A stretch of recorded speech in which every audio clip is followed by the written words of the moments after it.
તો પ્રયાગરાજના મહાકુંભમાં શ્રદ્ધાળુઓનો મહાજમાવડો જોવા મળી રહ્યો છે અને પ્રયાગરાજમાં પ્રવેશ કરવાના રસ્તાઓ પર ટ્રાફિક જામના દ્રશ્યો સામે આવ્યા। મુખ્ય માર્ગો જ નહીં પરંતુ ગલીઓમાં પણ જામ થયો છે।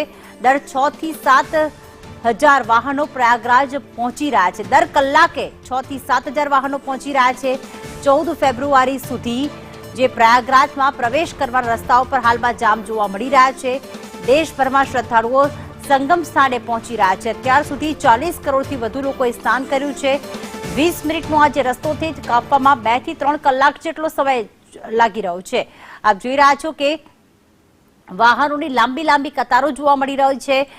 4 વ્હીલર છે, બસ છે, લોકો જે છે અલગ અલગ રૂટથી પ્રયાગરાજ પહોંચી રહ્યા છે અને ત્રિવેણી સંગમમાં સ્નાન કરવા માંગે છે, પરંતુ એટલા બધા લોકો એક સાથે આવી ગયા કે અત્યારે ટ્રાફિક જામના દ્રશ્યો જોવા મળી રહ્યા છે। માત્ર મુખ્ય માર્ગો જ નહીં પરંતુ અલગ અલગ ગલીઓમાં પણ જામ જોવા મળી રહ્યું છે। દર કલાકે 6 થી 7 હજાર વાહનો પ્રયાગરાજ પહોંચી રહ્યા છે, જેના જ કારણે આવી સ્થિતિ સર્જાઈ છે।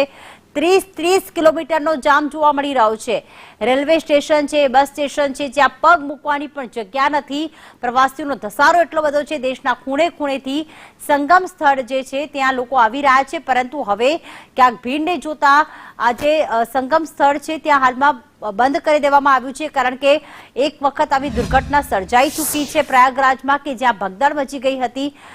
પ્રયાગરાજમાં આખરે જામ શા માટે થયું છે તો અન્ય રાજ્યોથી લોકો હવે ત્યાં પહોંચી રહ્યા છે। પહેલા આસપાસના રાજ્યોમાંથી આવતા હતા, પરંતુ હવે દૂરથી લોકો આવી રહ્યા છે। 4 કલાકના સફર માટે 14 કલાકનો સમય લાગી રહ્યો છે। પ્રવાસીઓ જે છે એ મોટી સંખ્યામાં અત્યારના ઉમટી પડ્યા છે। બસ દ્વારા, કાર દ્વારા, ટ્રેન દ્વારા ટ્રાફિક જામથી લોકોને અહીંયા પરેશાની થઈ રહી છે અને ક્યાંક તેને નિયંત્રણ કરવામાં પણ નથી આવી રહ્યું। એટલા જ માટે 14 થી 15 કલાકથી એક વાહન ત્યાં જ ઉભા છે।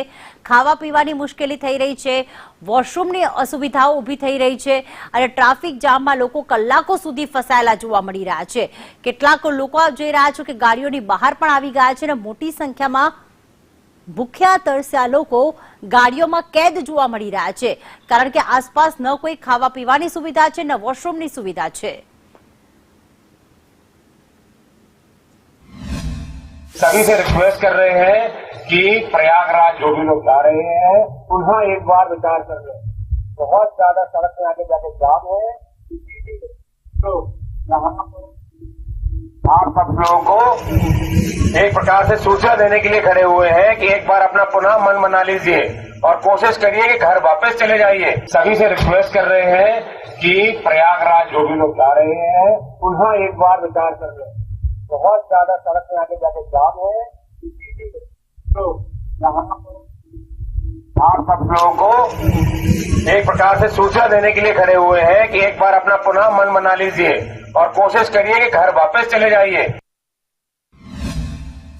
તો ખાસ હવે અપીલ કરવામાં આવી રહી છે કે અહીંથી જ પાછા ફરી જાઓ, કારણ કે એટલો જામ લાગ્યો છે।